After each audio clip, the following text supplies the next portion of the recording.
Hello everyone, this is Venom Geek Media here, and today we're going to be taking a look at the Battle of Klach Brakt. This is in response to some requests for me to cover this in more depth. I mentioned it in an episode of Wings of Romulus, sort of setting the context for the Klingon-Romulan conflict, but I didn't really go into the battle in any real detail. I sort of just said it was a thing that happened, and then we sort of move on. So this is going to be part of a new series where potentially I go back and look at battle sequences that I have already made, but perhaps I didn't get the chance to cover them in all that much detail, or I sort of just had to glance over what was going on very quickly. Whereas this time around, I can go into it with a bit more detail, a bit more slowly, and also it frees me up to talk about battles that previously I haven't talked about, particularly canon battles that we do see on screen, but that could use some extra breaking down, or where it's worth explaining exactly what's going on, sort of play by play. If this video does well, you can expect to see more videos like it. Okay, context for Battle of Klach Brakt. Essentially, the new Klingon Barrel-class birds of prey on maneuvers, basically just going on shakedown cruises. They were engaged in a navigational test in the region of Klach Brakt, which is of course a large stellar nursery, bit of a large obstacle and navigational hazard, when they happened across a Romulan base that shouldn't be there. The Klingons acted then very quickly and sent Commander Corps to get the Romulans out. It's worth noting that only a few years before, Corps had commanded the attack on Caleb 4, in which he had used D5s equipped with cloaking devices. And so, as well as this being quite a significant national event, it's also a significant personal event for Corps. So without any further ado, let's go into the two sides and look at what they're bringing. So the Klingons bring a total of 6 Katinga-class cruisers. Now these are Mark I Katingas. This is only 2371, so more advanced versions of the Katinga do not yet exist. These do not have cloaking devices. These are simply the same Katingas that we saw at the opening of the motion picture. They are backed up by a further 6 D20 class cruisers. These had been in service since the latter half of the 2250s and are essentially a cheaper light cruiser variant of the D7/Katinga. So while they have most of the firepower capabilities, the main thing is that they lose out on maneuverability. They're actually a little bit slower, but they're very, very cheap and they're very good utility vessels. They're just kind of your rank and file almost. Behind those, they have 4 of the new D18 destroyers. These are designed primarily to conduct hit and run attacks on larger vessels and to skirmish with smaller vessels. So the forward set of disruptors are actually quite light. Its heavy disruptor is actually facing aft. And then lastly, we have the 4 Barrel-class birds of prey. These are very, very new for the time. In fact, they're probably still technically prototypes. And if this was the Federation, then it's very unlikely that they would even be allowed to see battle. But the Klingons are quite proactive. Now is as good a time as any, especially because they will be matching off against their Romulan rivals. So, let's take a look at the Romulans. The Romulan fleet is smaller, but their ships are on average significantly larger. In terms of cruisers, we have 2 main cruisers here. We have the Vaunted class battle cruisers. Now these are very interesting. They're essentially the generation between the Stormbird and the Nova class. And so while in terms of design it actually looks relatively close to something like the Nova, it's certainly taking those Klingon components and applying them in a more Romulan way. Technology-wise, it's actually closer to the Thry class. You see, its main weapon is actually a forced plasma beam, exactly the same as the Thry and exactly the same as Romulan ships going back to the 22nd century, which has some advantages compared to the plasma torpedo and some disadvantages, which will soon reveal themselves. The other cruiser present is the Gallant Wing, now looking quite outdated in this particular engagement. The Gallant Wing was in service during the 2260s.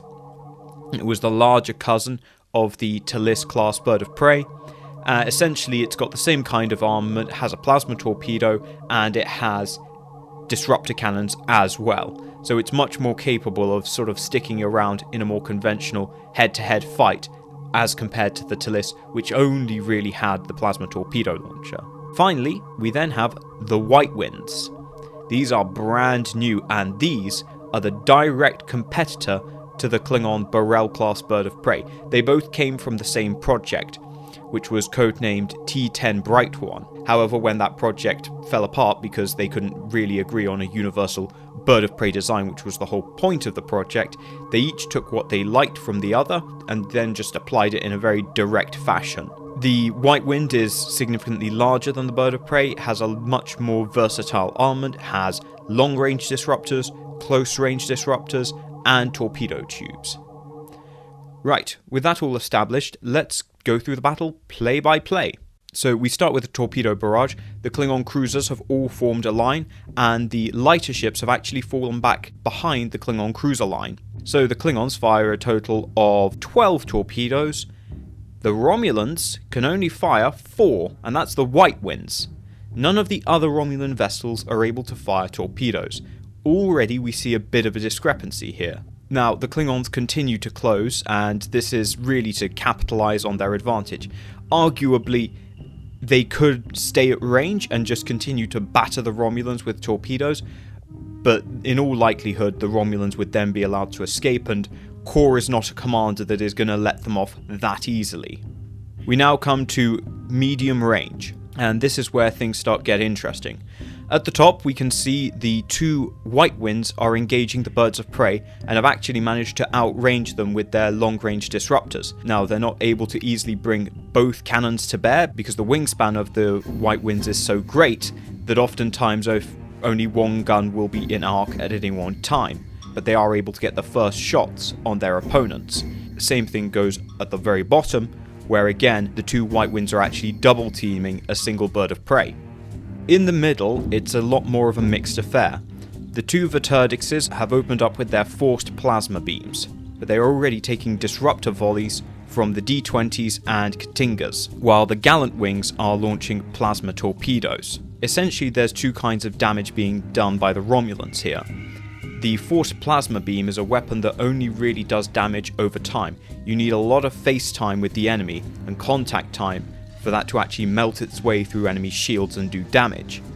The advantage of the plasma torpedo is that while you do have a very long recharge between shots, it does enormous amounts of damage when it does hit. So, on to the next phase. For the White Winds, the engagement is going relatively well.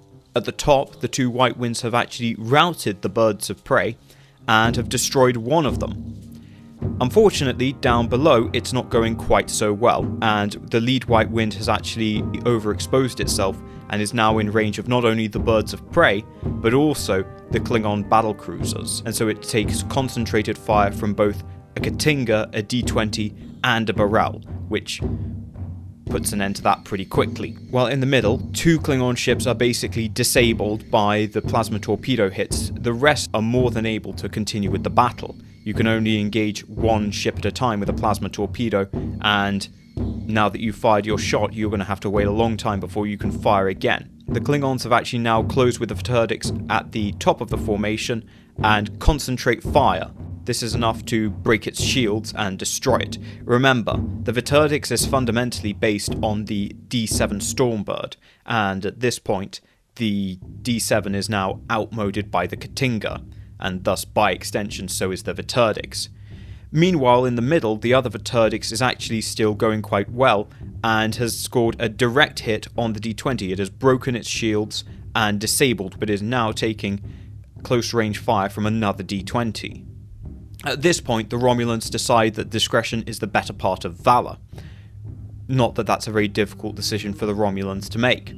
The remaining Romulan cruisers decide to turn tail, and while that does mean they can get out of disruptor range, they do take another torpedo barrage, this time consisting of 5 torpedoes.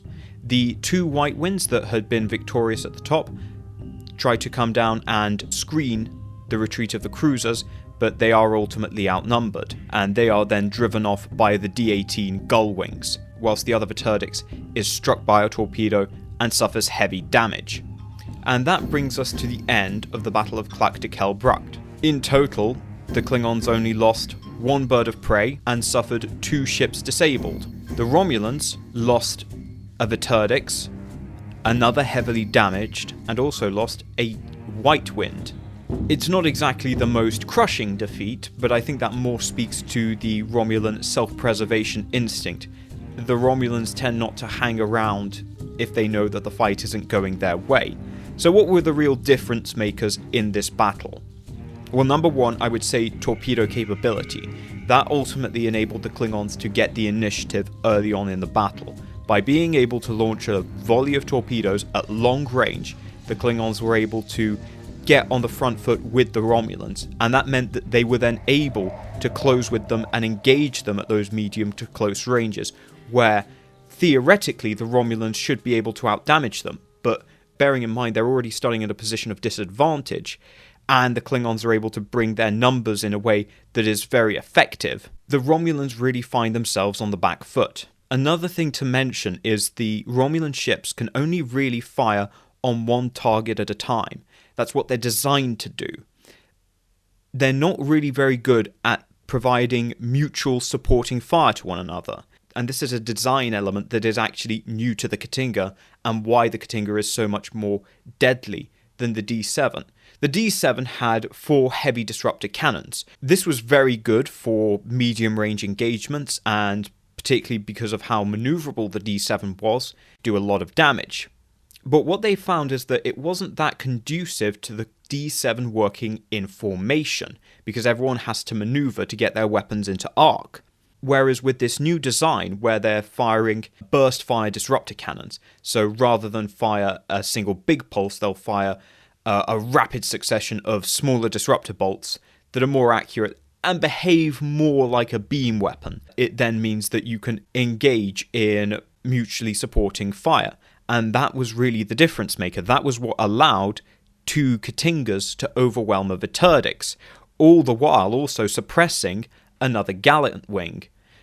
The Romulans aren't really that capable of doing that, especially because you have such a mismatch here. Potentially, if you had more Vauterdixes, you could get them to concentrate fire. But you're still then down to the problem of, well, you're only still engaging one target at a time. Yes, you're killing it much quicker. 2 Vauterdixes simultaneously opening up on any ship is going to be a very bad day, but you've just knocked out one ship. And then you have to reposition and repeat that process again and again and again. With the K't'inga, you don't have to do that. You can maintain your formation and you can maintain your position and just deliver supporting fire onto whatever targets pass by without having to reposition or completely disengage from your main target. And so that's another key factor ultimately of this victory, is that the Klingons were much, much better at fighting in formation. The Romulans just don't do formation fighting. Might be argued that this would later go on to inspire the Cortari-style tactics that we see in the 24th century, where the goal fundamentally is to get as many Diduridexes to get overlapping fields of fire onto smaller targets to just melt them almost instantly. But I think that does tell us a lot about where the two sides are technologically and where their minds are at.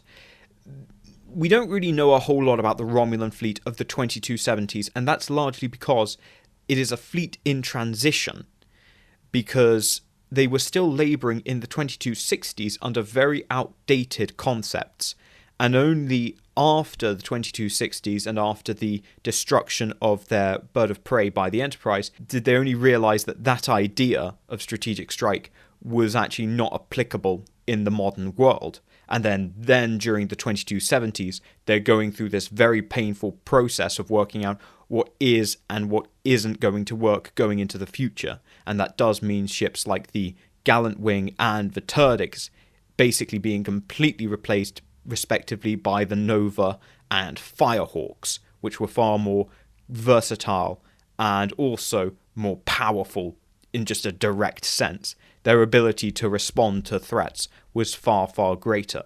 The Romulan heavy cruisers of this time period are very impressive and very powerful, but they are just one-trick ponies, and the Romulans make the mistake of thinking that the enemy is obliged to fight in a way that benefits them.